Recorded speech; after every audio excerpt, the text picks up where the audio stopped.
In question 4, we're asked to write an exponential equation describing a firm's growth.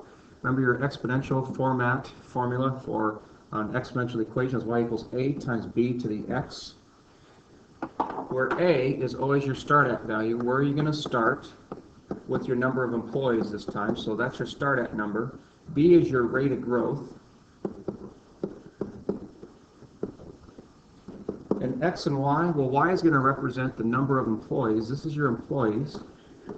And x is going to represent time, so after the number of years. So our start at value, we have at the beginning 5 employees that we're going to have at our business. So y equals 5 times b to the x. Then we also know that after 8 years, so time is your x. So after 8 years, we have 30 employees. So we put in 30 for y, 5 times b to the x, and that is an 8. So now we can calculate our rate of growth. So the first thing we're going to do is we're going to attempt to find our rate of growth by solving this equation. So we divide by 5, which is 6. So b to the 8th equals 6. Then we want to get rid of our exponent of 8, so we raise it to the 1/8 power, both sides. And then we run the calculation of 6 to the 1/8. So 6 to the 1/8 I have calculated is 1.25. So we finish this off by writing our equation, our exponential equation would then be y equals, we still have 5 for our start at value, that's not going to change.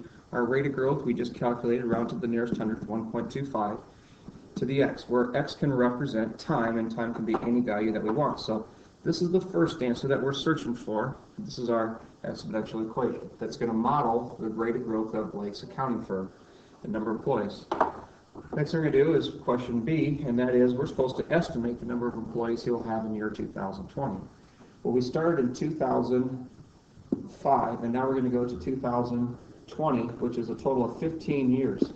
So we want to put in 15 years for our time, which is x, and then we're going to calculate the number of employees y. So y equals 5 times 1.25 raised to the 15th power. So now we're going to calculate that value.